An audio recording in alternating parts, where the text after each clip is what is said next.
Okay.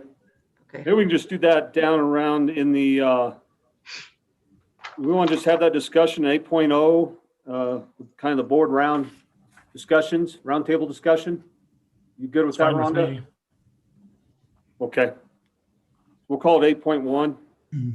Troy, there is 7.5 where it says classification discussion by Luke DeWolf. I don't know if that's where we can. Yeah, that's kind of a system that he's discussing. That's probably Okay. a little bit different than from what Steve's wanting to share. Okay, so declaration. Okay. Anything else? I've got something I want to add as well. I had a couple of the lacrosse leagues reach out, and so I have lacrosse concern. Okay. Boys, Let's just move this stuff down into our kind of our round table board updates. It'll be 8.2.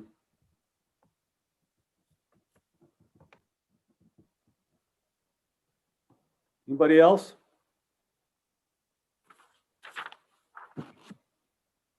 Okay, and I'm just seeing Kathy that Mike's joined us. I've All got right. Mike joined us and Alex joined us. I'll keep an eye out for Tarita and Gabe. Okay. All right, on to 2.0, minutes from our board of directors meeting from January 21st. They were in our packet sent out from Kathy. Need a motion to approve in a second. Motion made. Okay, Mike Hawk's motion, second. Second. I will give it to Wendy Dunaway on the second. Any discussion? All right, we'll just go with thumbs down if you don't approve. Okay. All right, President's report. You know, I think my biggest thing right now is it's just, it's great for hopefully every single person on this call has had an opportunity to be in the gym, admin in a game or watching it virtually, and to see our kids engaged and playing again, our coaches coaching. It was one of those things I don't want to say I was dreading, but just in the midst of COVID and everything, you're thinking, man, I hope I can pull this off without any issues. And man, it was fantastic. It went well. We don't have a lot to worry about in how we can admin our games and keep them safe and keep things happening. So people are doing a great job. I was reminded today by Rhonda. I'm not a negative person by any means, but I kind of tend to just kind of get pulled down in all the baloney that's happening in our world and our local communities. And you sometimes question, is this where I want to be? Is this what I want to be doing? And that's crossed my mind a lot here lately. But after talking with Rhonda today, I needed that, hey, you gotta keep your eyes on where the trail meets the sky and keep forging ahead. So my big thing is, I think we all know you got to surround yourself with great people to execute the things that we have to do. And so hopefully each and every one of you are experiencing that culture. And so let's plow through this. I don't think we'll have to experience this ever again. If we can just get through this year, man, I feel better about it for next year. So, so thanks, Ron, for that conversation today, and hopefully everybody's doing well, and let's keep enjoying and celebrating every opportunity we have for our kids to play. All right, on to 4.0, legal update. Mr. Halpern, you there? Cool, there you go. Well, here I am. So I appreciate your discussion, Troy. I do have to note that somehow or other we're in a situation where we're looking forward to a better year next year, and it's February this year. That's a tough situation.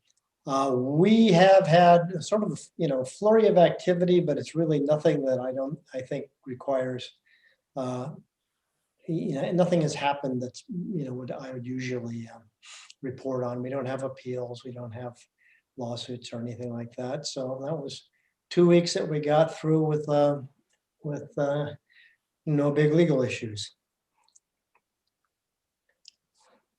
Okay. All right. Well, thank you. Hopefully you're feeling better post that COVID vaccination. I want to say that second vaccination put me on my butt. But I'm okay now. And, now I can go to raves and do all those things I've been putting off. Well, good luck with that. All right, thanks, Alex. 5.0 restrictions and probations. We've got a probation action list, 5.1. Hopefully you've had a chance to see that. If so, we'll just need a motion to approve that list and then a second. Coming off probation. So moved. And seconded. Who did the so move? I got Ryan on the second. Okay, Longwell on the motion. All in favor, thumbs up or thumbs down if not. Any discussion? Okay. All right, moving on. 6.0 financial update. Rhonda and Sarah, you are on.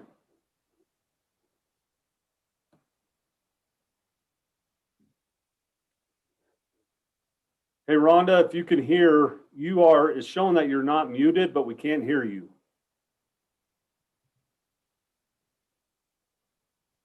Now, Yes, good. good. All right, so we did a full report at the last board meeting, so just want to give you some updates on some of the meetings that Sarah and I have had with State Department and different grant groups. We met with Ms. Cohen, the director of the child care, to look to see if CHSAA would be approved for any of the different categories under the child care grant funding, and she was gracious and was trying to find a way for what we do with youth to fit under their umbrella. And we just received the email this week that we wouldn't fit under youth community because it was more like a YMCA type group where kids are dropped off and left and adults kind of oversaw them. But I wanted to make note that we appreciate their time, and they think that there are some future opportunities between CHSAA as well as their group with the middle school platform, because they are focused on less than high school. We're also working on the Broncos community grant. Sarah and I will complete that today and get that submitted. And we will be bringing a full report for what the 21-22 budget will look like. We meet with the budget committee on March 17th. And then we will bring that final report to the board. And there is some very, very positive news. So I want to turn it over to Sarah. So Sarah, you're up. Yeah, so the good news is we were approved for our second PPP loan. Last year we got one, and then we just got approved for our second one. So that's huge for us. That'll go towards salaries, but also it'll just really help offset season B and C and the losses that we'll probably take due to the capacity limitation. So that is definitely a huge win for us. And, we hopefully will get it all forgiven as well, just like the first one. So good news for CHSAA. Absolutely. So with that, it was just a minimized report, Troy. So thank you. Great work. Thank you so much, ladies. All right, on to new business 7.0 and then 7.1 season B site updates. Rhonda. Yes, we are finalizing the details. Nothing but positives that we've heard around state basketball and Spirit being at World Arena.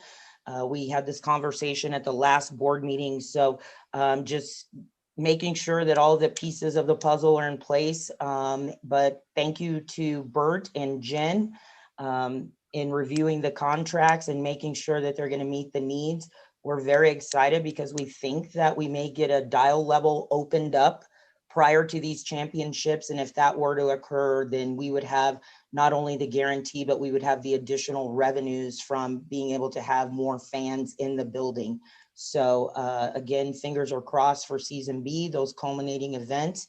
And then I do want to turn it over to Adam to give an update on the wrestling site, because that will be an action item by the board in terms of where we're at. We currently have the contract. I have the contract, but I wanted to make Sure, and it was approved by the board prior to moving forward, but I think Adam can give you an update on the process and as well as where we are at this point. Thank you, Adam. Yep, thanks, Rhonda.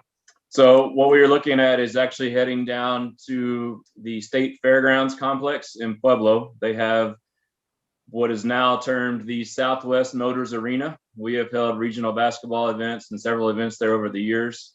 In going to that facility, they have a floor space that is actually the same size, if not a little bit larger than Pepsi Center that we've used previously. The permanent seating in that facility is 3264, giving us a large enough facility so that if we are able to get variances and or dial color changes, et cetera, allows us to get more people in. Secondly, being on that campus of the State Fairgrounds, we have the opportunity to look at using one or two other facilities on that campus to be able to have warm-up areas, places to have our wrestlers go so that we have a space for them to be ready when they're ushered into the arena to compete and then go back out. So we've got a couple of different ways that we can do that. So we settled on this facility. Pricing wise, it fits. Secondly, it fits kind of the hoops we're going to have to jump through with having 112 wrestlers there in each weight class, or excuse me, in each classification, so that we have a place to put them and move them through efficiently.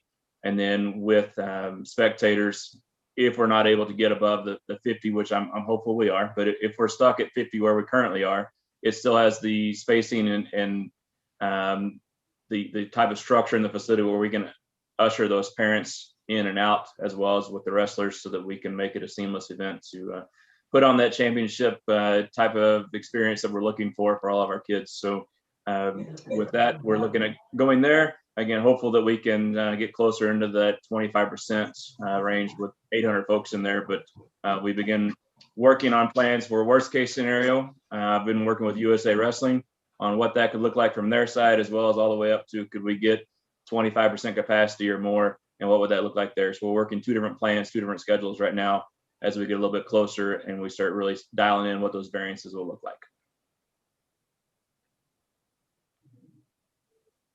Adam, you're working worst case scenario. What is worst case scenario? What does that mean? Meaning, if we can only get 50 spectators in, how do we usher in and out 50 spectators at a time so they can still watch their student athlete compete? Okay. All right. Thank you. Right, thanks, Adam. So again, this is an action item for the board to approve the South Motors Arena at State Fairgrounds as the venue for state wrestling. So I'll need a motion and a second. I guess before we go to a motion, just some clarification is Pepsi Center completely, or excuse me, is Ball Arena completely out of the picture? I guess I'm a little concerned that every major championship that CHSAA is having this year is none of them are being held in the Denver metro area. I know that's a concern of some of the schools in the Denver metro area. I just don't know if Ball Arena is an option, or are we going to Pueblo because that's our only option at this point? Well, So, go ahead.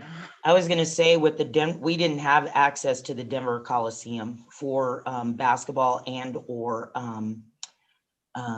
for cheer. And then for football, we were, I think if the public was part of the press conference, we were not allowed to go into the Broncos Stadium. So all of these decisions are being made because those facilities aren't available. And then also we have to look at the bigger picture of the financial ramifications. So I'm going to let Adam answer on the Pepsi Center because I haven't been a part of those conversations.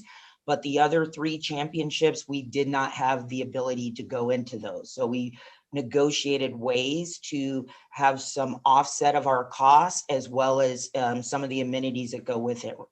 No, and I get that. I understand that it's a COVID situation and where we're able to actually facilitate the events given the restrictions that we're under by various health departments and that sort of thing. I just wanted to voice a concern if this was a long-term solution or if this is just a one-year solution in terms of moving everything out of the Denver area.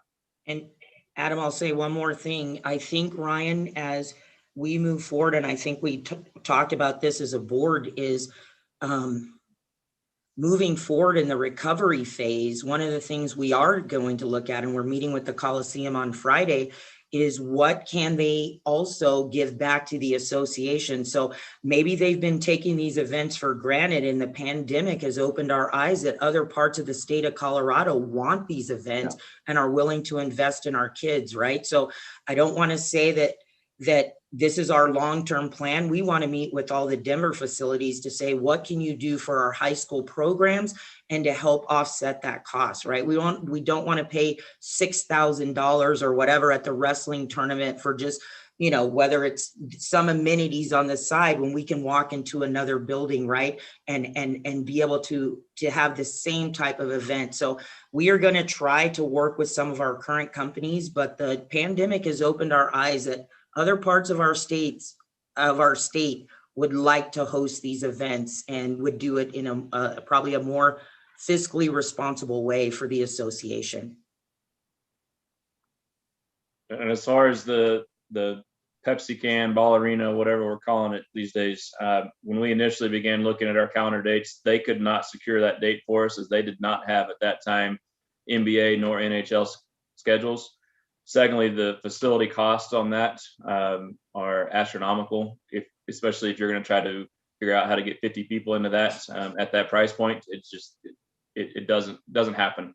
So that's when we began looking outside of the area to see what could be an economic feasibility study, I guess I would call it, on looking at other facilities that also still have the same type of structure where the spectators are completely separate from the arena floor. So we don't have could be your high school gym scenario where people can walk out of the bleachers right onto the gym floor. This provides a mezzanine seating area. So we've got that separation, which is going to be important in our variances and those type pieces moving forward as well. So Adam, going back to that worst case scenario then, if we only are allowed 50 fans, is it economically feasible for us to use this particular facility given the state of our current financial situation? Yes, it actually is. 50 people per, or excuse me, essentially we're looking at 2 tickets per student athlete, right, to get to the 50 when we're going through in different waves. Doing that with the number of kids that are participating is actually leaving us in the black after we're paying for the facility. Ernie, I know you kind of know what the costs were at Pepsi Center. We're talking like a tenth of the cost. So it's a completely different conversation than what we're used to with that facility in downtown Denver. All right, thanks, Adam and Rhonda.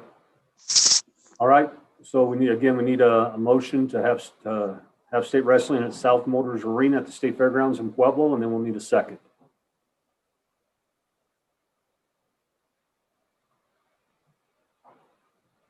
It looks like Nate's raising his finger, I guess, for the motion. Caleb, second. Any further discussion? Any thumbs down? Any thumbs down?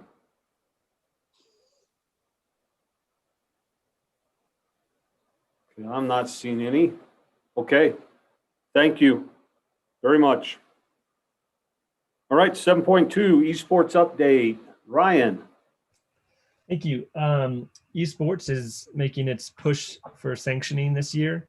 It has already been to the equity committee where it did get approval.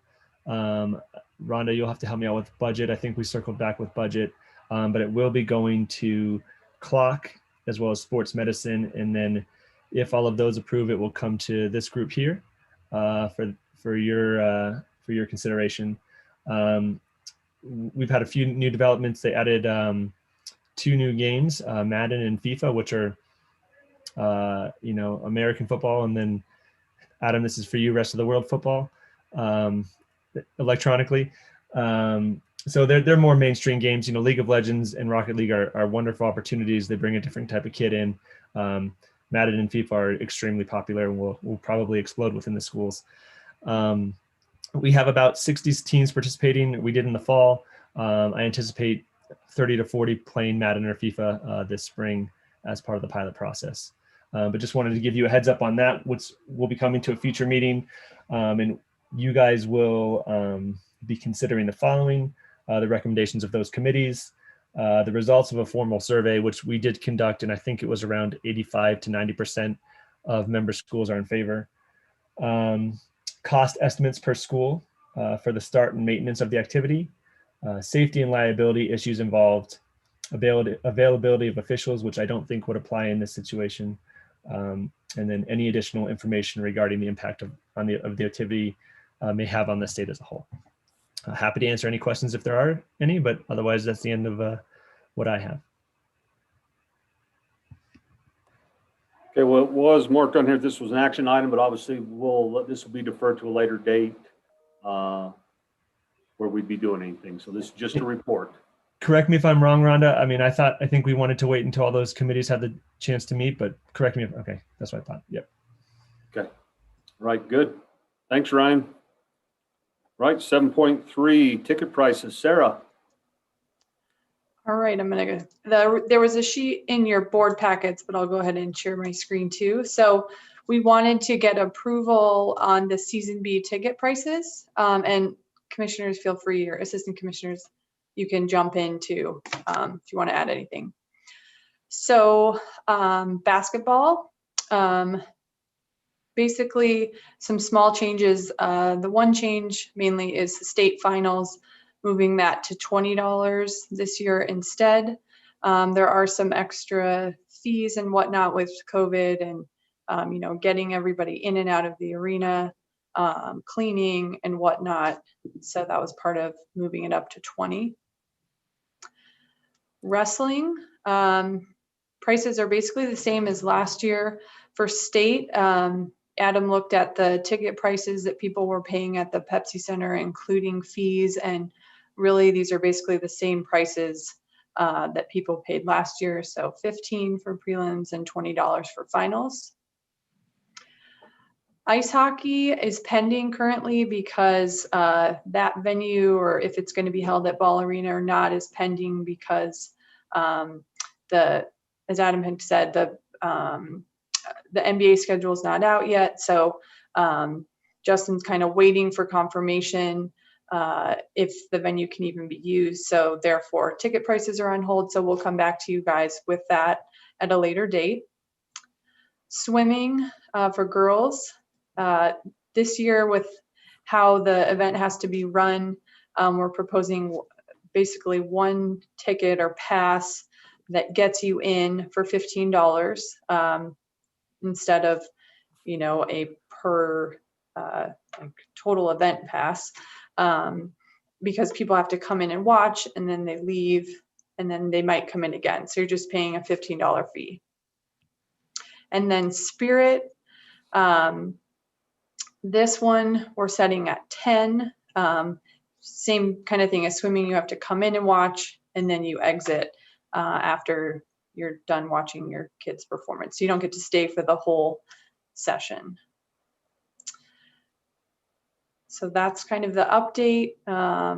Any questions, or I guess we need a motion to approve if not.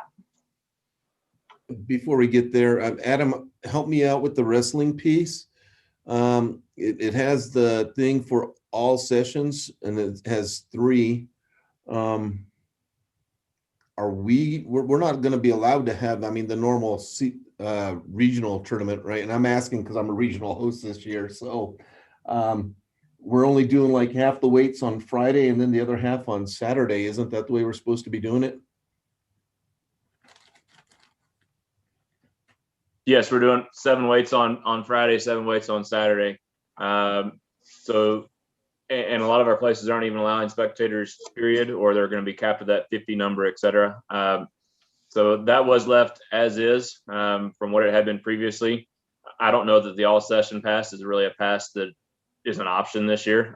I think we just charge the $8 and not worry about the all session, because it's really just an all day pass, because there's one day of wrestling. You're going to come watch your one student athlete. If you're going to come back, if you have 2 kids on the team, you're going to come back the next day, then you would pay the $8 for that day as well. I think is reasonable, because there aren't 3 sessions. So we can cross that line Yeah, out. I would, just take the all session piece off. Okay. Thank you. Hey, looking at the basketball cost, I mean, it's a significant increase, +6 to get to the 20. Now, with the current COVID restrictions, are they just going to be limited to one game? Or are they going to be limited or able to view a couple different games? I mean, $20 for one game seems an awful lot of money if that's what it's going to be. Don, they will be limited to the game that they are coming to watch. Okay, do we want to, I don't know, maybe stick with the 14 then instead of upping that? I'm not sure what the finances say overall with basketball on that. Well, about part of that, a good chunk of that, about $4 to $5 is for some of the cleaning supplies that have to go on in between the games. The games are going to be run on a 2.5-hour time schedule. So we're going to have to get the people come in, then when they leave, we're going to have to go and we're going to have to clean that seating area, all of those things, and then before we can bring anybody else in. And I think raising our prices a little bit here helps us overall with the basketball picture and in other sports too. But, you guys have all seen the financial position we are in this year. And so adding a couple dollars, will make a little bit of a difference, but hopefully not hurt, people in the long run. I have to agree with Don here. I mean, I don't mind the +1 on the Sweet 16 and the grade 8, but boy, that's the 6 on the state finals. I'm assuming we're doing the same thing at Sweet 16 and grade 8 that we are for the state finals, emptying the gyms and cleaning things out. So I have a hard time saying that the state. Well, final... Ernie, also, the one thing I neglected to say is that there's also no parking being charged. Ordinarily, it would be a $10 to a $15 parking fee. Okay, but, and I get that, Bert, and I think that people will appreciate that, but that doesn't preclude us from in the future, when there is maybe a possible parking charge, then, keeping this at $20, that might be something that. Okay, and I think one of the things that we all get wrapped up in when we look at all of these things is that we're sitting here thinking that whatever we decide on in 2021 is going to be the same thing in 2022. That's not necessarily the case. It could be, but in most cases it's doubtful. I think the plan is to go back to working back into the more normal way that we do some of those things. There may be ticket prices that go down to $17 now for basketball rather than keeping it at 20. Okay. These prices it doesn't matter whether it's basketball or any of the others, they're designed to help us cover the costs of the event. We've done what we can to eliminate some of the things that we have to, that your parents would have to pay for, but by doing so, we roll that into the ticket price to help us.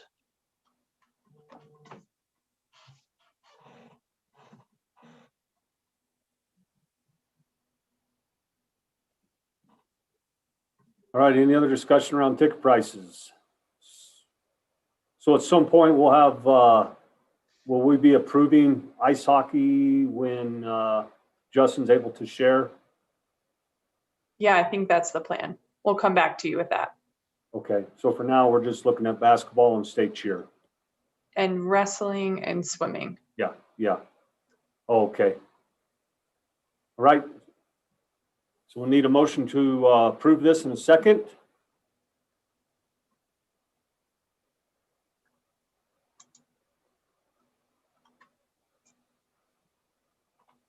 I'll make a motion. All right, motion by Luke, second. Okay, I got Brett as a second. Any further discussion? Yeah, Troy, I still have a hard time with the $6 increase. for one game, where in the past we would have been able to have more games for that price. And I get that we're trying to cover costs and everything else, but so are our families. And a lot of times our families have seen some financial hardship that we might not be aware of. So I just have a hard time supporting that in this particular case. So again, I And feel to like, that point, go ahead. so yeah, so thinking of families, because I mean, I assume we're probably still looking at 2 tickets per player. Is that kind of the restriction we're thinking through here, Bert? Right now, Okay. yes. Yeah, so realistically, we're probably talking about 2 adults. In the case of, let's say, somebody's 3rd grade brother, is that 3rd grader paying that $20 too, or do we have a kid rate? It is per ticket. Okay, all right. Yeah, I mean, I hear the concern there. At the same time, it's also the state finals, and I don't know, like I can't remember who I talked to about this at one point. Like at some level, we do need to raise prices anyway, because frankly, we create value in the event. I know this year is really weird, and so I'm kind of in a weird middle spot too, knowing that it's a pandemic year and that the financial hardship's tough. But like in general, I do support some price increases, because that's kind of how we elevate the importance of an event. And so like I hear the concern there, but I think just realistically, I have to trust the office that they're basing these ticket prices based on what they need in order to get this thing off the ground. Because while we are a service to our member schools and so on and so forth, like we still have a bottom line that we have to hit. And so I think, I don't know, it is a little more complicated because it's a pandemic year. And I think this is a conversation we need to come back to more broadly whenever we look to next year and beyond. But I think in general, right now, I'm leaning towards supporting it, but I'm a little on the fence. Yeah, really, this number again, Bert, I know you can answer to it. It's just trying to get to that break even. Pretty much. Yeah. Yeah. Yeah. Any other comments? I think there's a savings in the transportation cost, so I'm good with it. All right, well, it's been moved by Luke, seconded by Brett. Guess we'll, anybody opposed, thumbs down.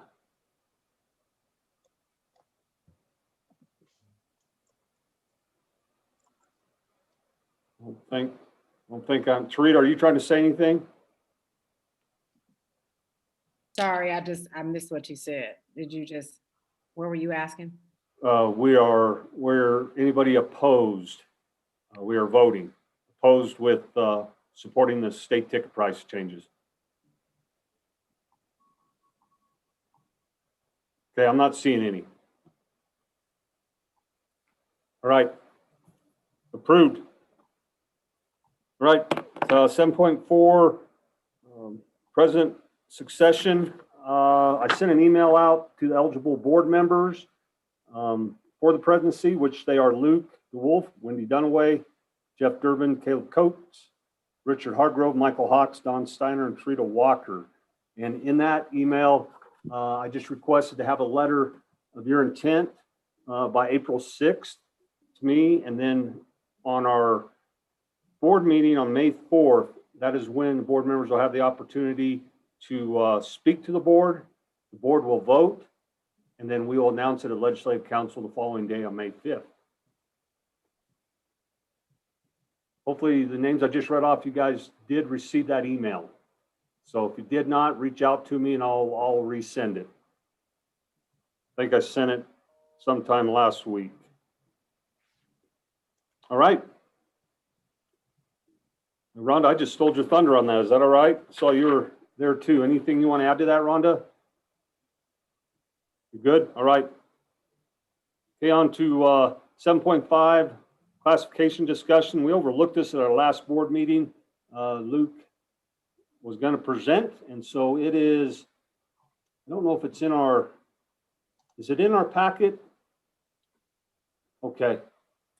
All right, Luke, I'll turn it over to you. I'm not going to take a lot of time, but and I don't even know really kind of where this should go as much, maybe just as a discussion, or I guess something for maybe the board to consider, and maybe just some feedback. This comes, I think, from being in a lot of committee meetings where the conversation, it seems to center around a lot of times how to classify schools. And the conversation then goes to kind of this 1 to 2% of schools that are having tremendous success, and what to do with that 1 to 2% of schools. This is an idea, something actually that the Western Slope League came up with a couple years ago and really hasn't done anything with. But with adding 6A and some of the conversations that are going on, I think with looking at competitive equity and how do we classify schools moving forward, whether it's basketball or football, it was just something I thought should kind of be brought up. And basically what it is, I don't know if I can share my screen. I'll try here.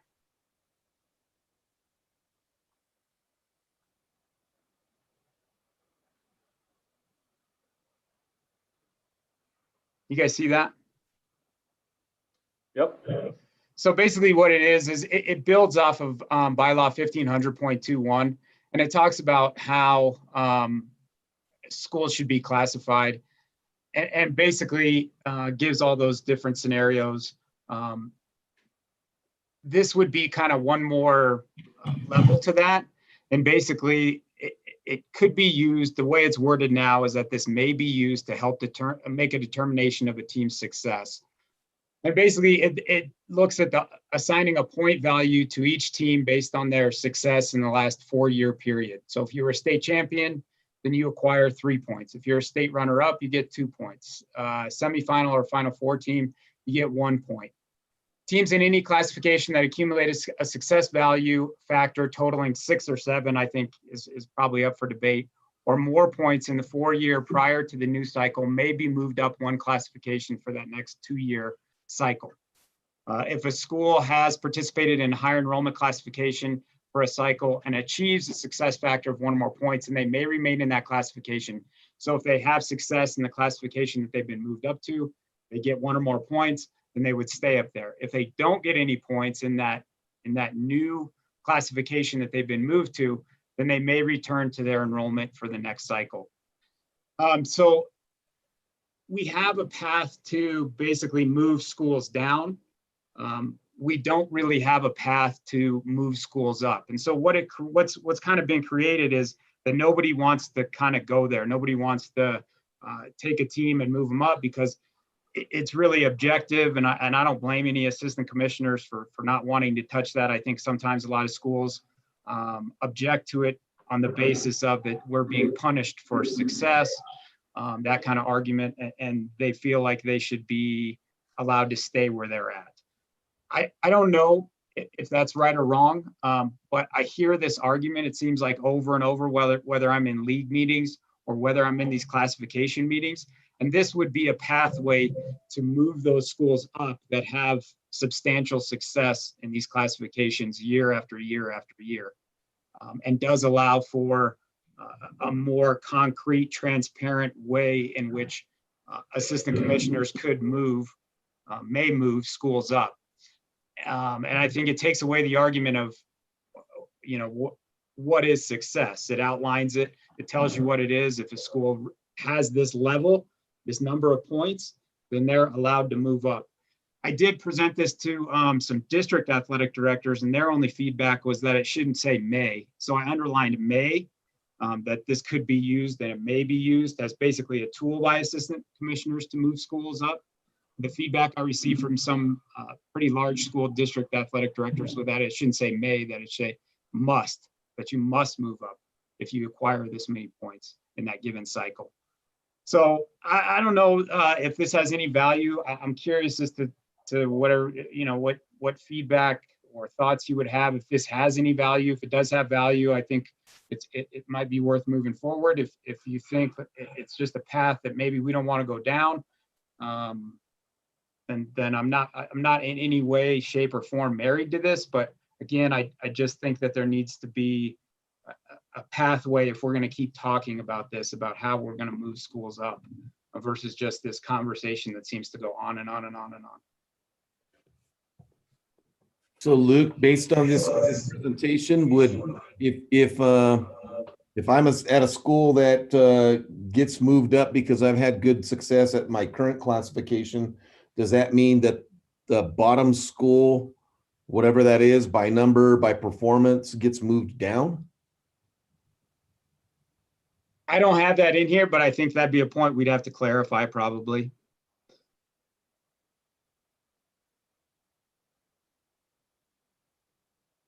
You know, from a small school perspective, I know we've had talks within our league about moving classifications and stuff. And I think I understand it from a big school. From a small school perspective, you can go from on top of the crowd to bottom of the barrel if you have, you know, one super stud athlete that graduates.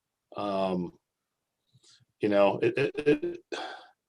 I don't have data, you know, and I would say that's very rare that they go from top to bottom. But I mean, you can have a really outstanding freshman come in and compete at the varsity level in 1A and 2A, and maybe dominate for 4 years. And then if they were to leave, you know, and your team the next year, you know, is 500 or so, for them having to move up into a classification after that superstar has moved on, it could affect small schools much greater than the larger schools. So something we've talked about in the past. So yeah, no, this is nothing new. And I agree. Yeah, it could have an impact. I think the idea was over a 4-year period, was that it was a longer time frame, and maybe you would avoid some of that superstar, but definitely that's something. We did run the numbers for a 4-year period, and I can share that data with you guys as to what schools accumulated what points over that 4-year period. I think we ended in maybe 2018 or 2019. I can't remember exactly, but I can share that data with you, and you can see what schools accumulated what points and what it looked like. I think we did it by classification and sport. So you're able to see exactly kind of where schools came out and what it looked like, and how it all kind of, when it's actually put to schools, the numbers that actually come. We did have some schools that were like really high levels of points, like 10, 11, 12 points in these time frames, 4-year with high levels of state champions and state runner-up. It would be interesting to look at the Kit Carson girls over that run that they had both in basketball and volleyball, right? Because, I mean, they probably should have been a 2A school at that point. But now, I mean, if they would probably still be up in 2A, but they don't belong there now. This is a difficult topic for sure. I like what you put together, Luke. Yeah, I like the idea. I think it's definitely some outside the box thinking. I would say my concern is that the criteria for moving up is we're back to where it's based solely on success. And I guess the question is, when we look at geography, school enrollment trend and things like that, are there a way to assign points that move schools up or down? Because I think that's a huge difference maker for a lot of schools. There might be a school, whether they've got a couple superstars for a couple of years, or they just found their sweet spot in their classification where they're at geographically. I think just one move where you extend their transportation costs, if it increased by 20, 30%, that's resources taken away from the program. And so then the probability of success at a higher classification decreases. And so I would argue that it's not quite broad enough. I like the idea and where it's headed. I still have concerns about if we're right back to focusing on winning and not winning. Wonder if we can somehow encapsulate in there participation numbers versus enrollment numbers. We're working with both. And so coming up with success factors and those other measures that maybe move you up and down. And I think that's kind of how it's outlined here, is basically using all of those things that you guys are talking about, that would still be the way in which schools are classified. This would just be one more tool that commissioners have. And the way it's worded now is that they may use. They don't have to use it, but at least if they are going to move a school up, they can justify their decision as to why they moved that school up. Hey, this school had 9 points. Here's how it was. The association has agreed that this could be another criteria that we add to move schools up. And so it doesn't become like this just objective, that Bert Borgman had it out for me for years, or our school, and he sees us winning and he wants us to play down this year, or to move up, and always has. I think it takes that burden off of them when they're moving schools up, which now seems to be, there's nothing there that outlines how they can do that. So I agree that you could make this as elaborate and put in as many factors as you want. But now that was more kind of where this draft of this came from. I I think think it's interesting here because, what is the philosophy, right? So we moved from putting schools in ranges of kids and saying, if you're in this range, you have this many kids and this many kids, it's fair for you to compete together, right? And then we put exceptions for teams that are struggling. If there is a class under you and it works out geographically and things, you can move down because we're trying to help your program be successful. Now what we're saying here is basically, even though you're in that range, if you have too much success, right, we're going to move you up. So I think philosophy wise, this is a change for us, right? Because in this case, hosting the soccer championships every year, right? I know there's, Colorado Academy, and there's some girls soccer teams that, that would definitely qualify to be moved up a classification. But I think philosophy wise, this is a change, right? Because the idea is we haven't assigned essentially a consequence for a school being successful. And that's what this is. Now, the bottom line is what it comes down to is especially since high school sports has become a big business in America, and we have schools that are spending, that are able and have the money to play sports year round, that just looking at numbers isn't always a way to get like schools playing like schools, right? It, depends on how many kids are playing club sports, how many kids are training outside the season. But I'm not sure, personally, I'm not sure that a lot of these schools, especially schools that are on that top half, right, are going to want to be punished for being successful and feel like they should move up, right? If they have 500 kids and I have 500 kids, why should they go move up and play schools that have 1,400 just because they've made the Final Four a few times? It is a change in our philosophy, I think. And I think it would be interesting to see what the membership thinks of this idea. I know looking at basketball, and probably Mike and Richard can understand, what would you do if your boys are slated to move up but your girls are not?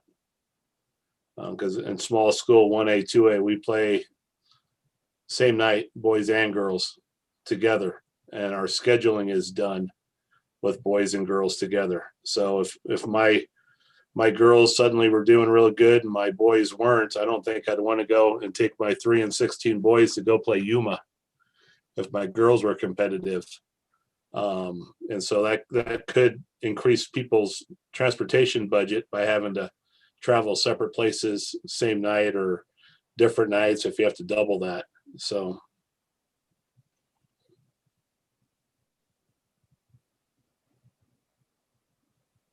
All right, well, I think, it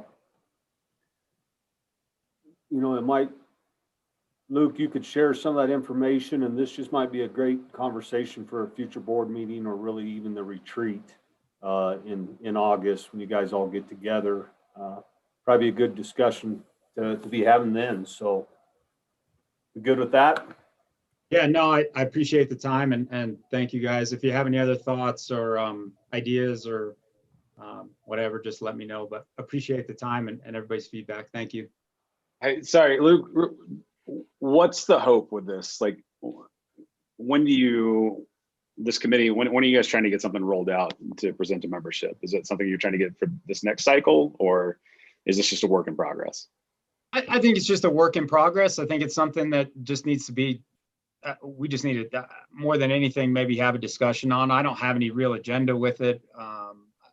More than just, again, it seems to be a conversation that I just keep hearing over and over and over again. And if it's something that the membership, if it's something that they want to address, and if it's something that we need to do something about, then I want to bring it up and I want to talk about it. If people think like it's just not worth it and we're good with where we're at, then that's fine. But I just want to be able to maybe have a way to address this conversation. So, and maybe there's a better way to do it, but that's it. Now, Luke, I mean, your league is 1A to 5A. I mean, you got a ton of different schools. Man, what's the feeling between the large schools, small schools, in between schools in your league?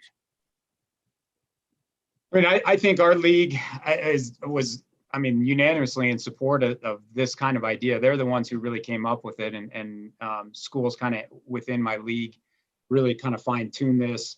And like I said, it was something that we kind of came up with and then sat on for a while. And now it seems like it's more pertinent with these classifications and adding 6As into basketball and football and how we're going to classify schools.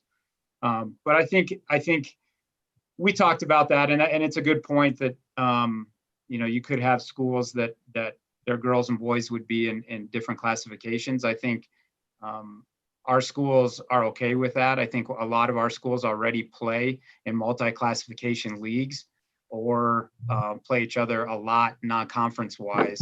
And so for them, it's just a way, I think,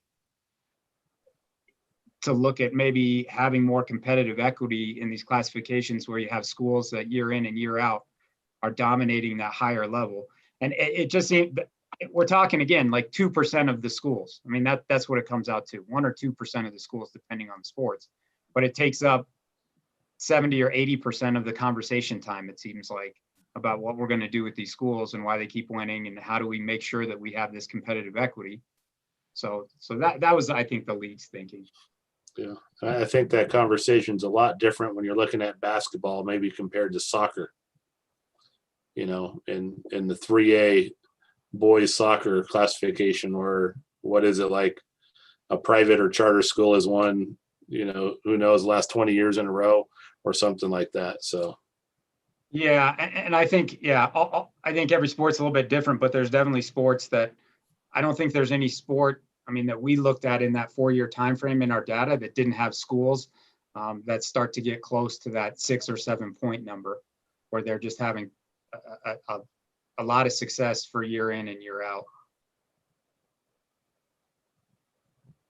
And the other thing the league brought up too is that it's not a way to punish schools. I think you could look at this as a way to punish schools, but the way I think we look at it is it's more of a continuation of your success. If you win 3 state titles in a row, and then next year you go to you're the state runner-up, the next year you should move up. That should be the continuation of your success. So that was some of what they thought too. A different way to look at it, I guess, than punishment.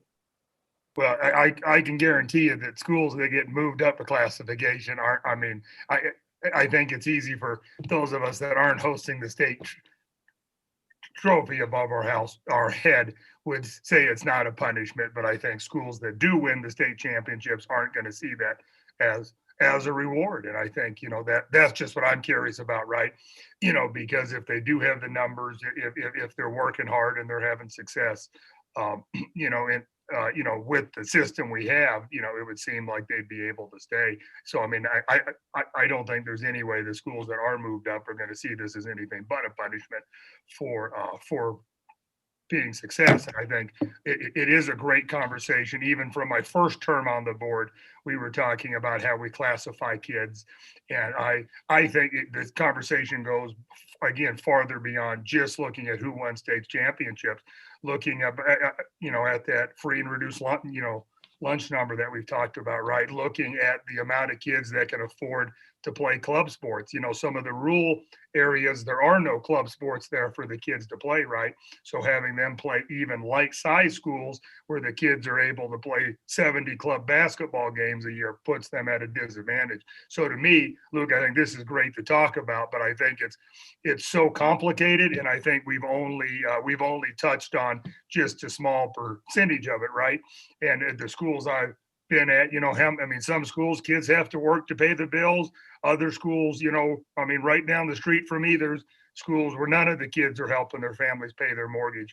So I think there's lots of complicated issues here. So I think it's great to talk about it, but I would say we have to look at the broad picture and look at all the things that make just numbers as far as how we classify kids as to, you know, not be successful. The other option is we just look at everybody's success and we put them in like leagues based on geography and success, right? You know, that's the other option, whether you're a 5A school or a 4A school or a 1A school. Do we just, you know, do we put schools together based on how many kids are coming out for sports and how much success they are having, right? Which I think that's the direction that we're heading right now, right? But just in small little increments.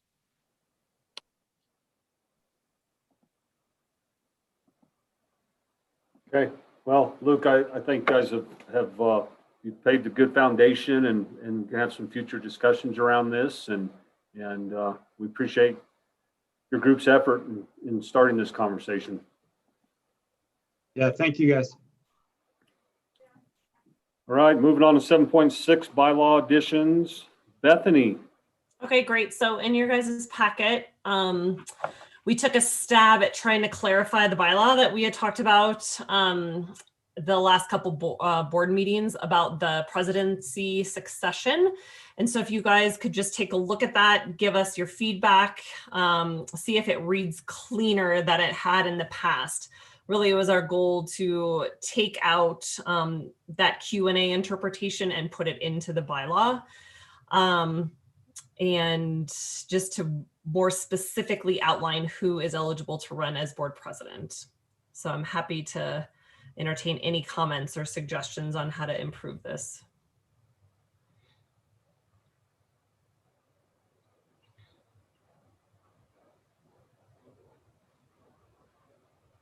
It's still not clear to me on here. I mean, we're saying in to be eligible to serve. I'm not serving until August. If I'm elected president in May, is that correct?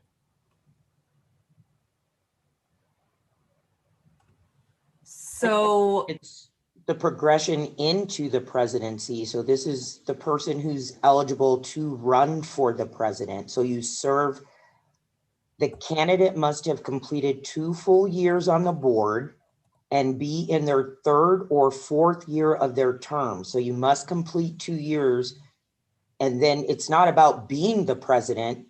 It's about whether or not you can put your name into the pool of candidates to become the president. And you cannot put that in until after you've completed 2 full years on the board, and then and be in your 3rd or 4th year of your term. So but that's not. So let's just say that. That's not not what it does. Yeah.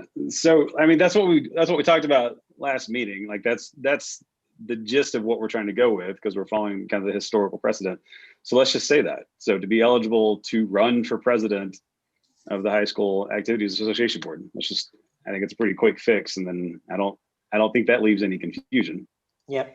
I think so Bethany, we would probably edit it to just say run. You think that, Caleb, using that run for president?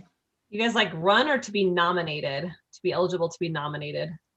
Well, you kind of nominate yourself, don't you? Like you give the board president to be eligible to be elected. That's good. Take out the part about must have completed 2 full years on the board. Just say to be eligible to serve as president, the candidate must be in their 3rd or 4th year of their term. To serve.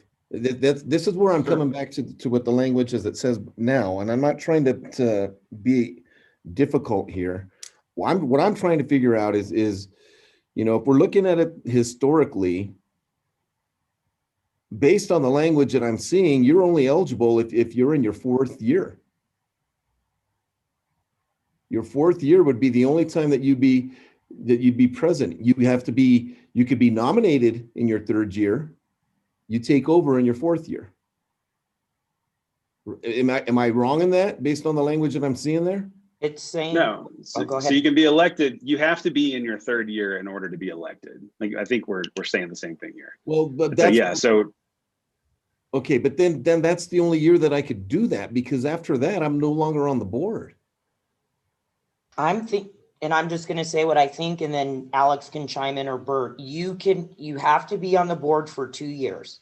Okay, so you have to serve on the board for 2 years.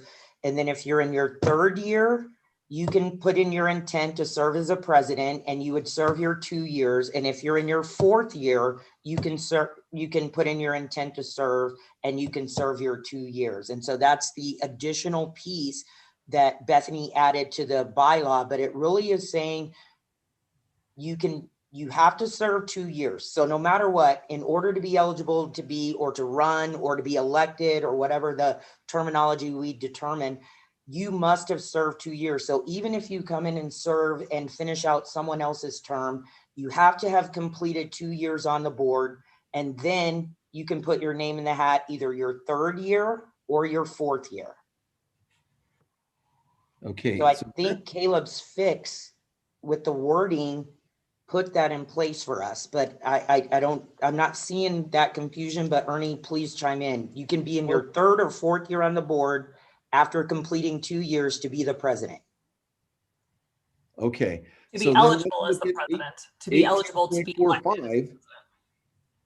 We should not add the word "to," because you don't have 2 years remaining on your presidential term based off what we're saying here.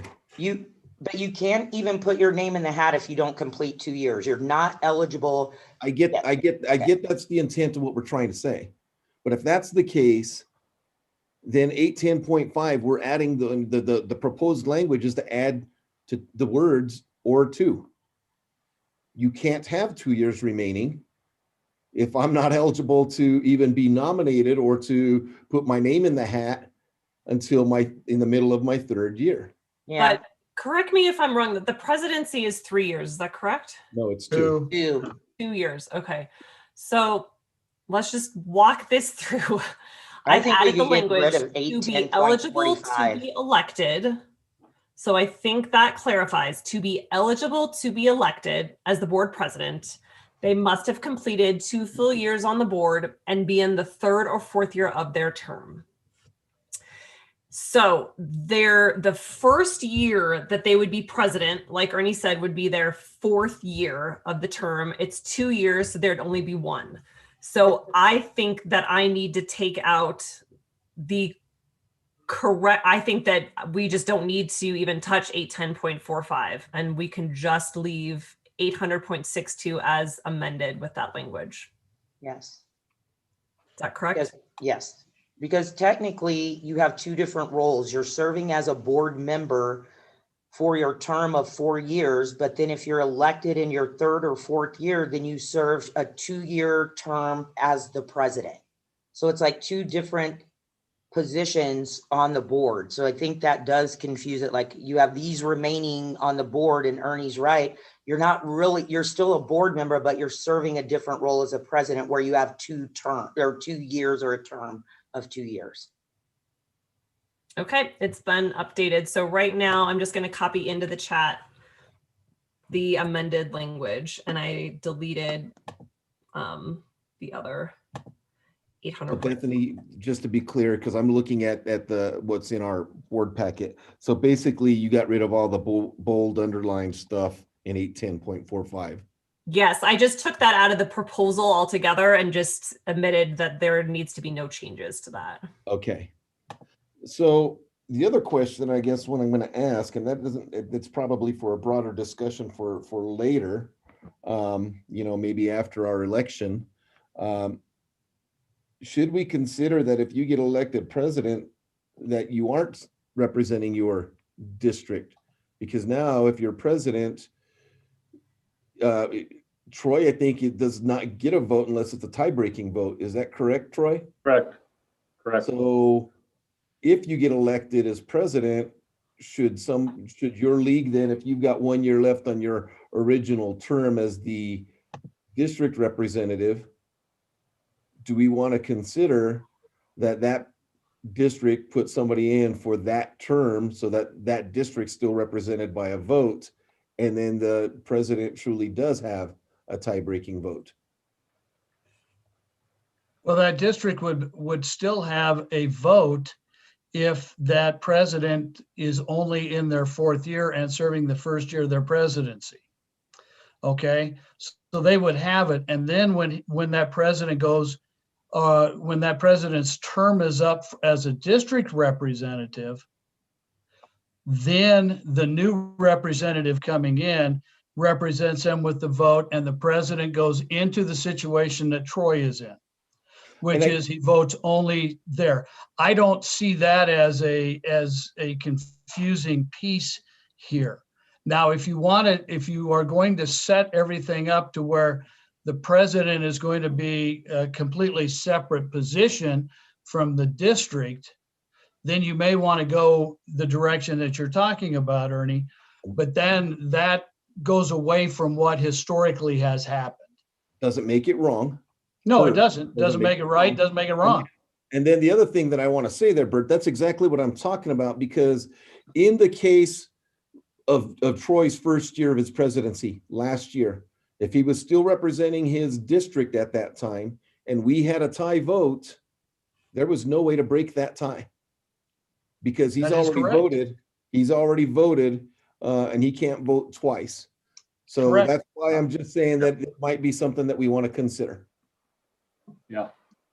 Not now. I'm not saying we do that now. Yeah. I'm just saying that it might be something that we want to look at. So if you're the president, we take you out of the whole district piece and then make sure your district has a vote so that the president can do his duties as president, his or her duties as president, and in the need be cast a deciding vote.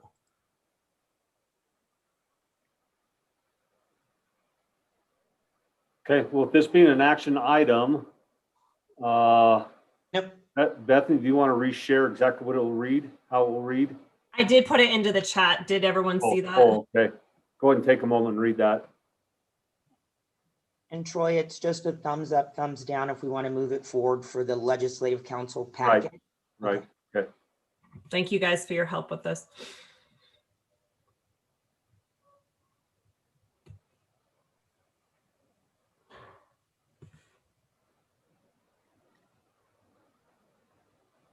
Okay. Any thumbs down on this? Any thumbs down? Okay, we'll move it forward to Legislative Council. All right, thank you. Thanks for everybody's input. All right. The last quarter here, 8.0, just kind of a board and roundtable updates from CHSAA staff and board members, but we've got a couple that we've added. 8.1, Steve, speak to declaration. Yeah, thanks, Troy. Just since the roundtable last week and a half ago when we had that, a lot of concerns coming from northern area schools up here, just in regards to the determination of classifications and enrollment figures that we're using from 2019. And I know we had discussions last fall about what those enrollment numbers were supposed to look like, what the surveys were sent out, what year are we going to use, et cetera, et cetera. But there's just a lot of concern from the schools now that we're using those 2019 numbers to determine our placement and classifications. And we have schools up here that have lost 400 plus kids in a couple of cases, some schools less than that, based on new school openings and things like that. And we've had schools that have increased enrollment by 100, 150, 200 kids since their 2019 numbers. And so based on those numbers, they're placed in classifications really where they probably shouldn't be. And granted, we had to place them there because that is the data that we used. So there's just a lot of concerns flying around with that. And this has just all evolved, in the last week and a half based on the clock meeting coming up next week, and schools trying to figure out, are they going to be staying in leagues? Are they going to be moving leagues? Wanting to get something put in place. And so we had, there was about 40 schools that had a meeting and just kind of talked about some of that. And so I just wanted to bring it back up to kind of get the feeling of some of the board members. I know we already have everything in place, but I'm just feeling a little bit uncomfortable about some of that, and maybe there's something I'm missing, or I don't know. So I would just like to open that up, and I don't want to put Ernie on the spot, but Ernie was part of that too. So did I miss anything? No, I think that, that covers it. There were a lot of schools that were indeed uncomfortable with it. I'll be honest, my school district in particular is affected by it. Because Windsor was about 1,500 students when Severance opened up. Windsor's now going to be under 1,100 students, and that's a change in classification for them. And for me, we went with, when we had just our freshman sophomore class, we were at 330, which made us 660, because you just take that number and double it, since we only had 2. And our number's probably going to be higher than that, because our senior most class at the time was significantly smaller than any of the classes that are going to be behind it, because some of those kids got to choose to stay back at Windsor instead of being transferred over here. So there was disparity for one of our class sizes. And we're not the only ones. There were some other schools, Erie's growing significantly, and some of the other schools in St. Vrain are shrinking. And so there was a lot of consternation from schools that were using data that's too old. Can I ask what the suggestion that they want to have happen? Like what would they want us to do? Use next year's numbers?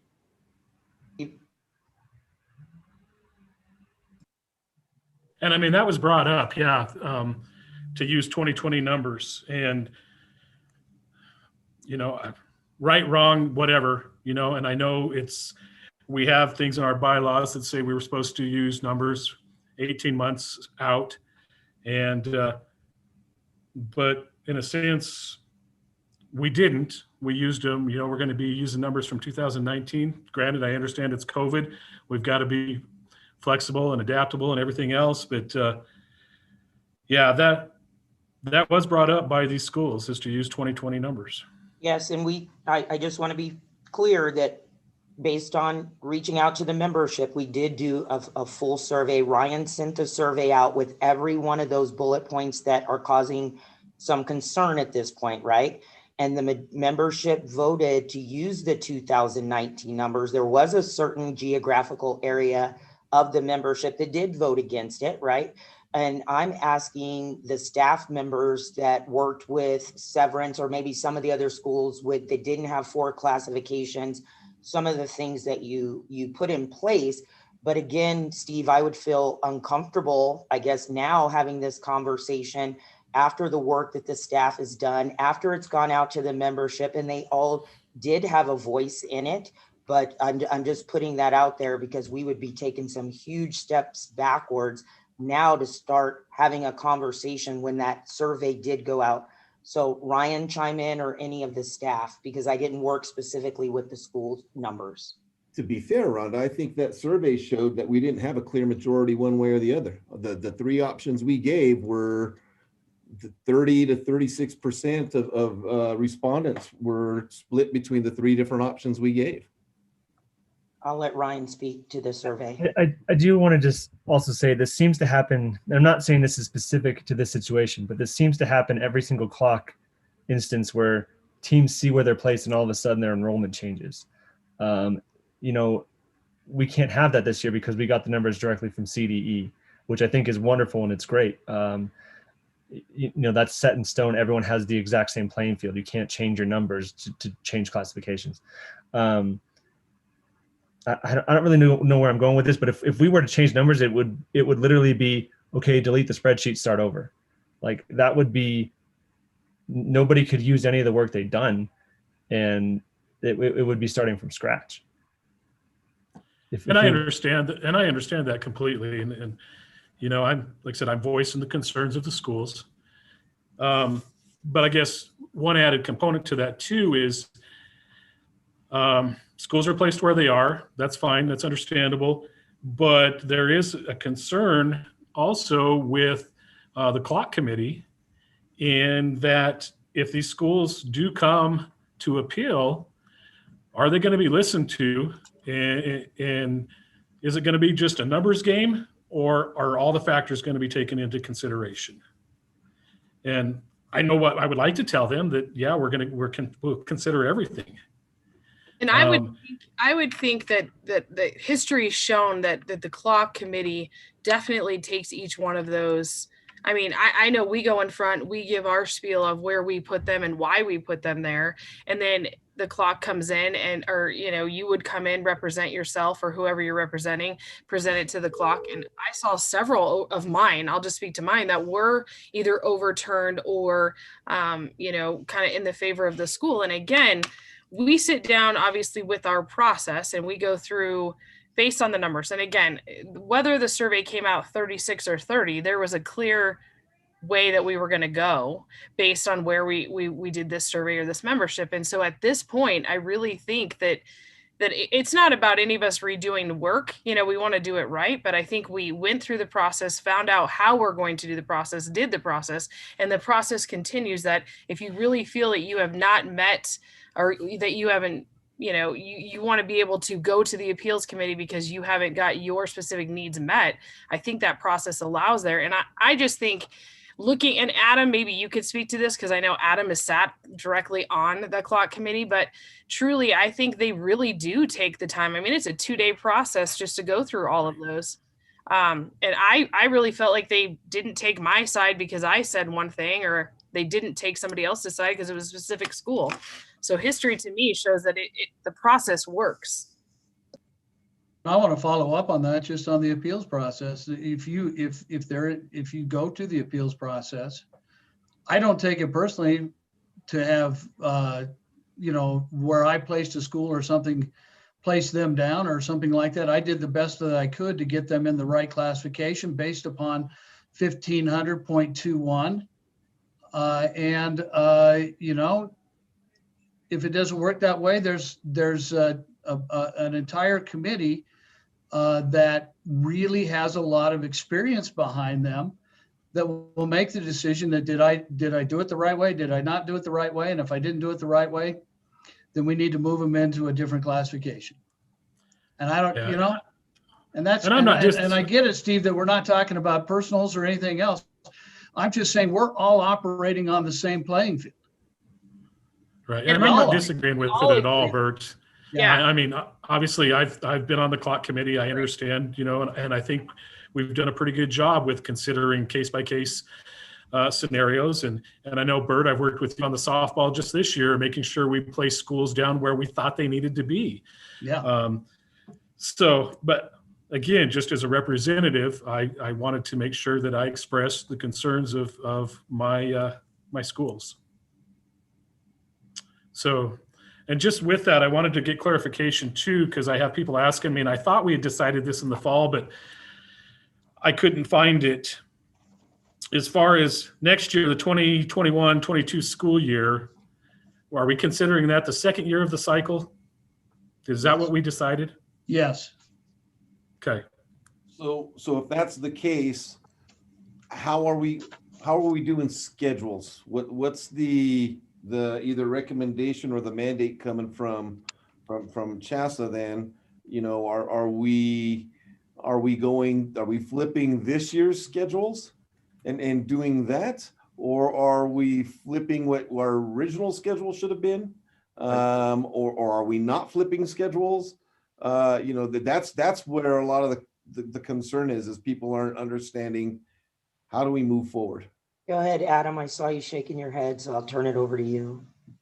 I'm just talking football specifically. We've said that we will use the second year of the cycle. So, which I know was like 3 football schedules ago that you created. But if you can think back to what you created 18 months ago for a football schedule, you would use the second year of that cycle.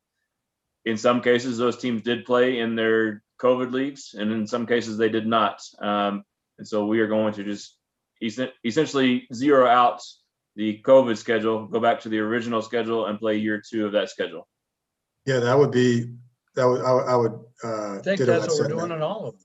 I think, Ernie, as you know, like in soccer and ice hockey and some of these sports, obviously the schedules were reduced in the number of games quite a bit. So I think all of us hope that next year that's not the case, and that we're able to go back to full schedules and everyone can get back to playing the number of games and contests and league games and non-league games that they were accustomed to before COVID. So hopefully we could go back, as Adam said, a couple of schedules back to what you guys created originally. What you had expected to have is this being year 2 of your cycle before COVID happened. That would be what I would expect from. Yeah, so simply just taking your 19-20 schedule and switching home and aways. Yep. I think it would just behoove us to send out some sort of a communication to every school. I think most schools are on board and understand that, but there is some confusion. Yeah, definitely, Steve, for sure. I know, at least for me personally, we haven't even played any for the sports I oversaw. This is the first week we've played any games in the cycle, so I want to give them a chance to catch their breath and get ready for that before I start telling them about next year. But you'll definitely get something from us for sure that talks about next cycle, and plenty of time for them to prepare, hopefully as well. Thanks, Troy. Right. No, thank you. I feel for you, Steve. I know exactly where you're at with all this. I think in hindsight, and we think about how we voted, what numbers, we didn't know.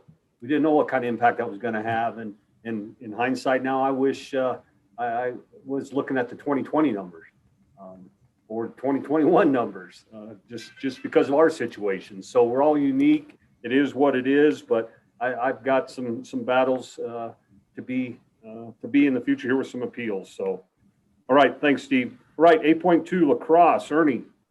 Yeah, so I got, and I was part of an email. I think they went to Justin, and Justin, you replied on that email to some people, but they came to me and they were asking about some things around lacrosse. They've got some serious concerns using their language around a few things.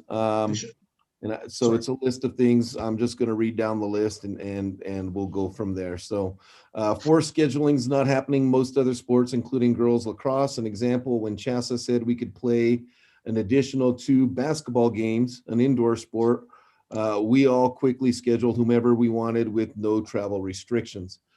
So it sounds like that CHSAA has given a forced schedule, and in some cases,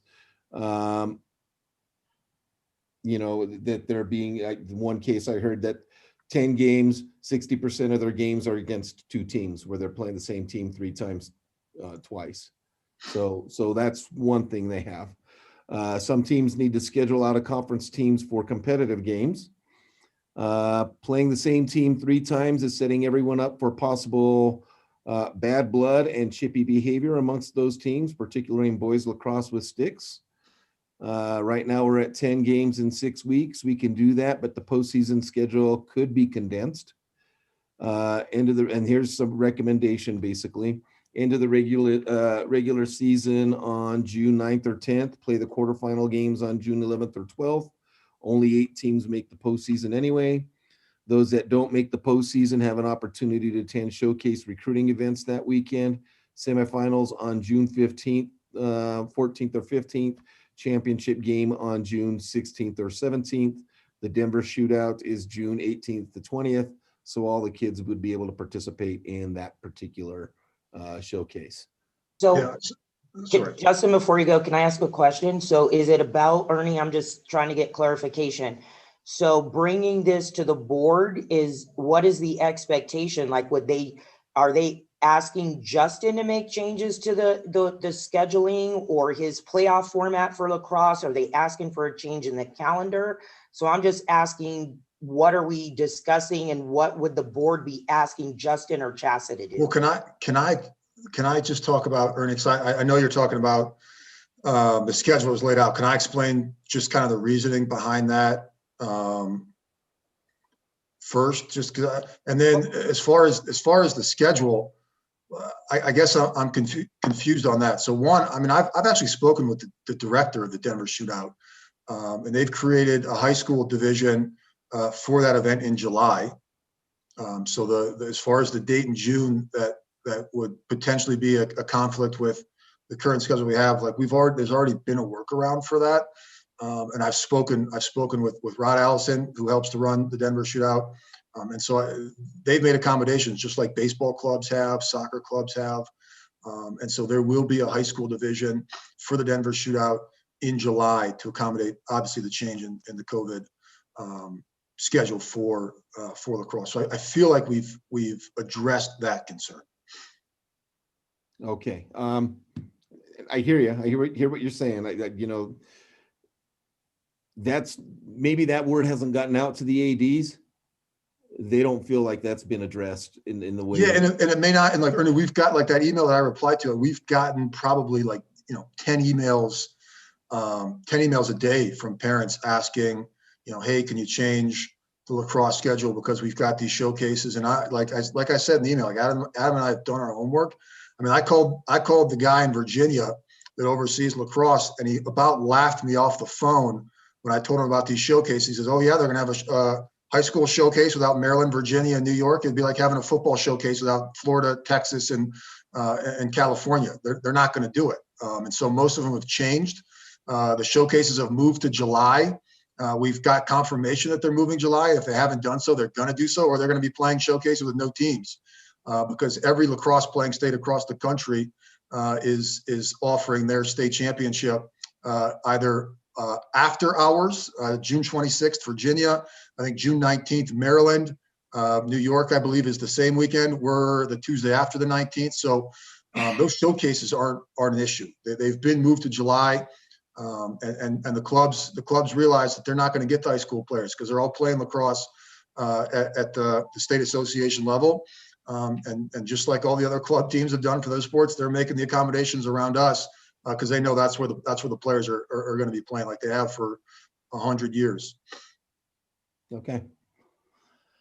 The other piece around answer your question, Rhonda, I think really what they're asking for is they'd like the opportunity to set up their own schedules for those 10 games, like we were allowed to do in nearly every other sport.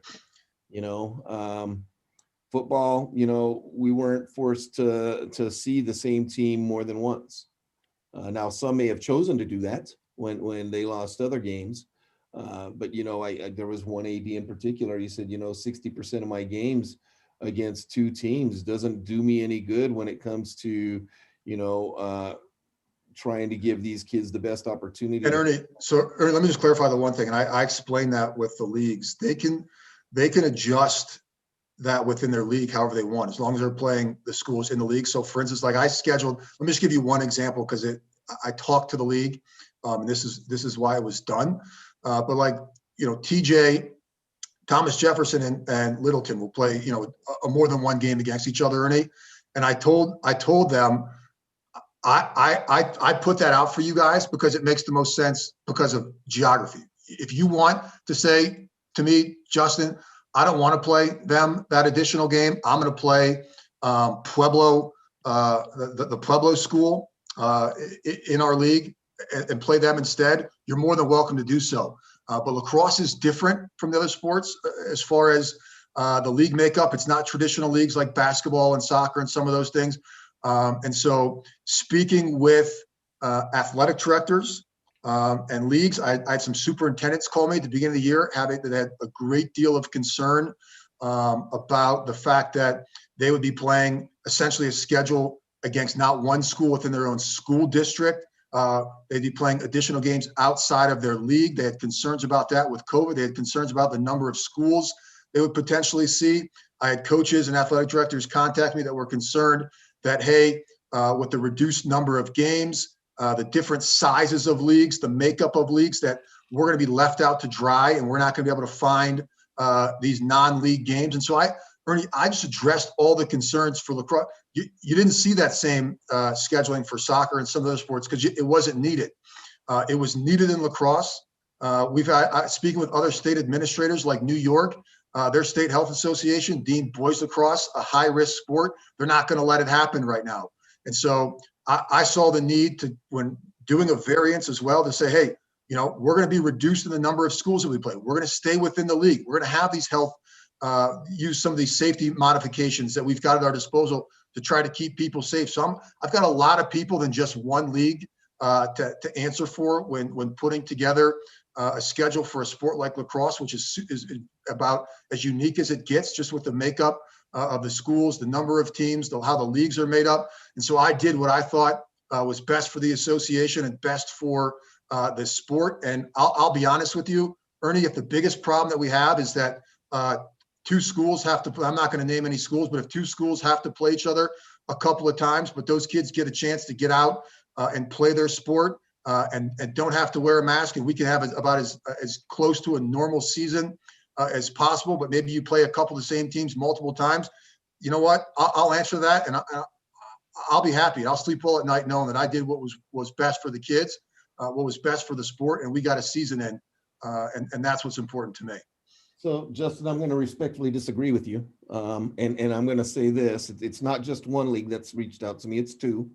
It's hard to justify and say that you're doing what's right for the league or for the sport when same season girls lacrosse, they're not doing the same thing.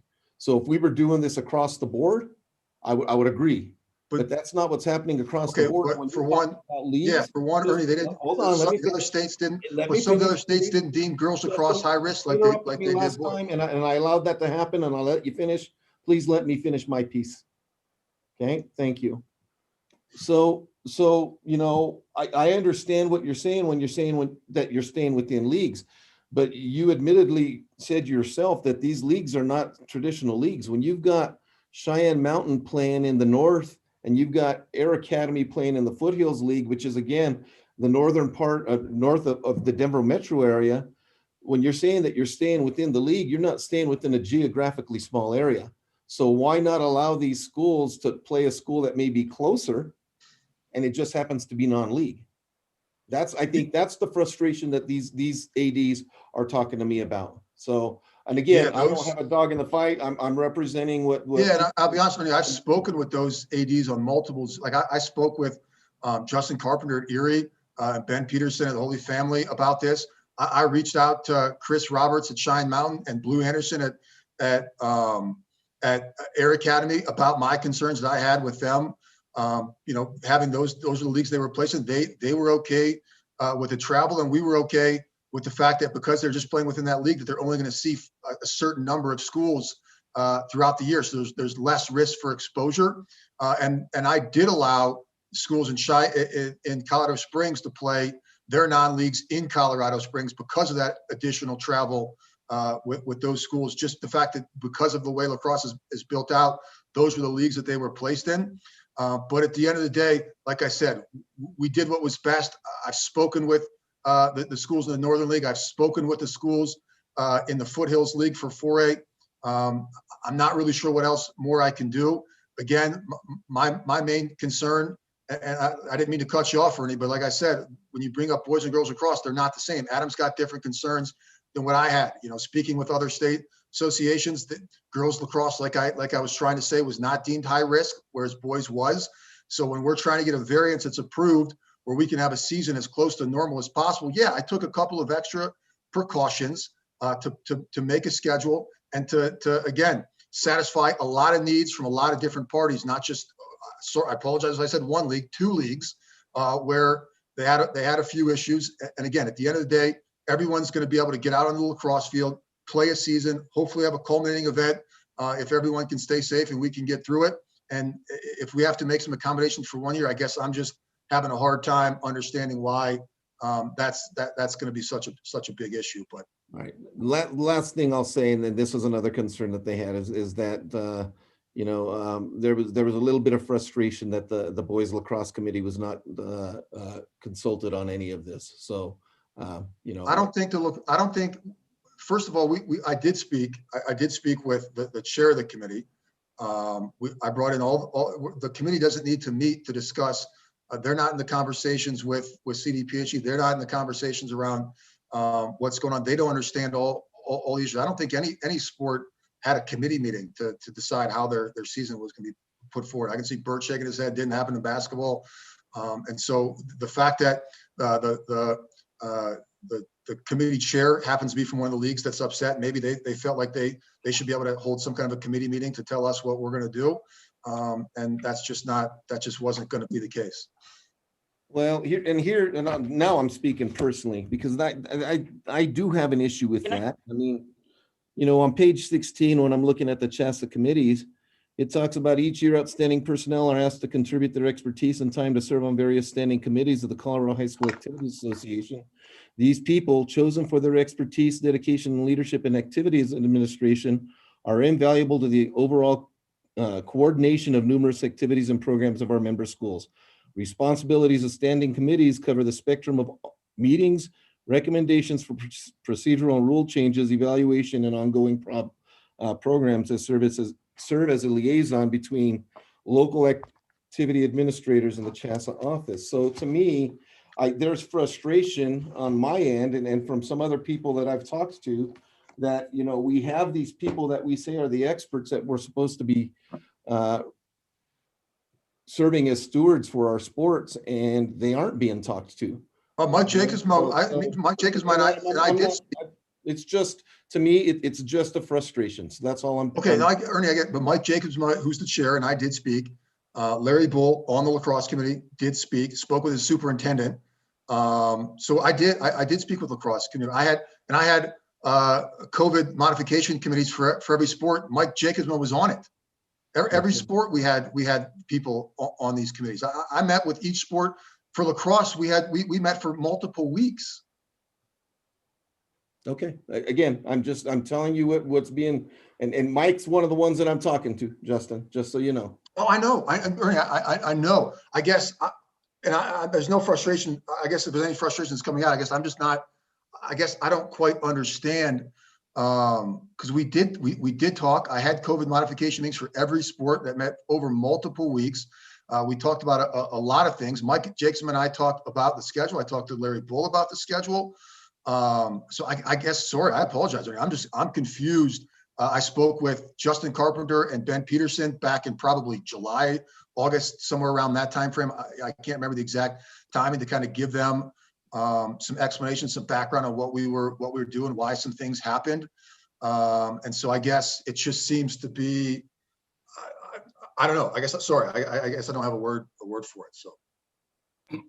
I spoke to some people as well about lacrosse, and I think part of it is, not understanding that, there's potentially more concerns with the health department with lacrosse being a contact sport, being outside, and unlike football or other real contact sport where we only play one game a week, being a contact sport where you could potentially play 3-4 games a week.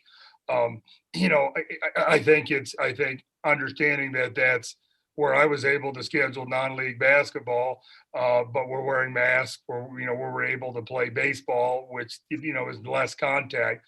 If there's more, if the health department has more concerns about lacrosse, obviously our number one priority is getting a lacrosse season in. It's being able to play lacrosse. Now, obviously being an AD like I am, I'd love to make all my own schedules, right? I mean, when, my football schedule got handed to me and things like that, obviously, given my choice, I would make my schedule for everything, because that's what I do, right? It's what I do for a living. But I think sharing some of that information out to people that, this is what we need to do to be able to guarantee that we're not going to have so many restrictions on lacrosse, I think would make it a lot more palatable to the membership. And I think it might be something, I'm on the lacrosse committee, we have a meeting. If people have concerns, have them come and talk to us at the lacrosse committee. But obviously, as Justin said, my number one goal is to make sure I can play games, regardless of who I have to play, that, and if that involves limiting who I can schedule non-league, then I'm willing to accept that, right? If it obviously, like for every sport, I'd love to be able to play wherever and whenever I want to and not have those restrictions. But I think that piece would make it more palatable to the ADs to understand the difference, between why you're able to schedule your non-league baseball versus lacrosse, right? And that there is going to be different levels of concern with that the health department has for those two sports, right? I mean, I was thinking back to football where they started where they only wanted us to play every other week, right? Because it was a contact sport. So, so I think if people understand that, I think it will make this a lot more palatable. Yeah, and I appreciate that, Nate. And like I said, I'm in Zooms with other state association, liaisons for lacrosse, and the things that I've heard concern me around what some of the health departments were doing with lacrosse. And like I said, right now, New York's not even able to have the sport.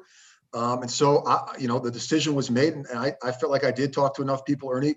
But again, Ernie, you have to understand, I felt a general concern that they would come back to us with some pushback on things around the sport that would make us have modifications of, like there's some states that they're telling them like you can't have a face-off because they don't want that close contact. And so we're just trying to put everything in place that we can, Ernie, so that when our teams do take the field, that the sport and the game looks as close to normal as possible.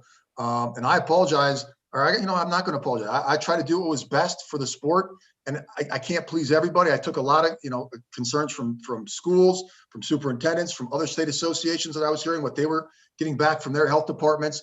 And I just tried to make the best judgment that was best for the sport. And like I said, if at the end of the day, kids play 10 games and a couple of them have to be against each other a couple of times, I'm not going to make any apologies for that. And I appreciate the work that you're doing, Justin.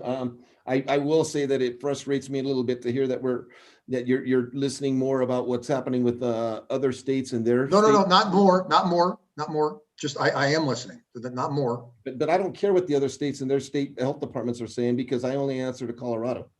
So what New York's doing in New York shouldn't affect what's happening in Colorado. Yeah, but state health departments talk to each other, state athletic associations talk to each other. I'm just trying to get in front of it, Ernie. I just don't want there to be a situation where Colorado tries to say some of the same things. And if they do, I can come up with the safety modifications that we have in place that would prevent some of those same things from happening. That's all that is.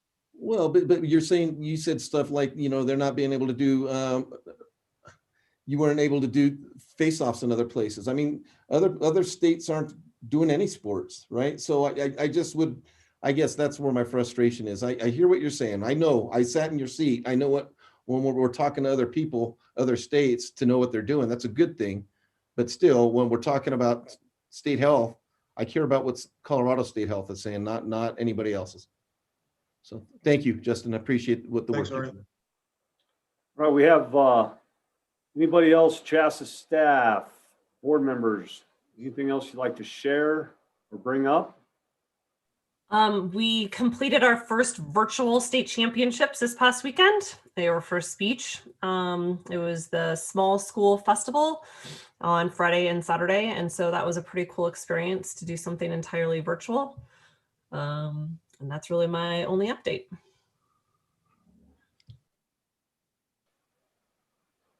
Getting this open for board members or CHSAA staff. Anybody else? Anything else?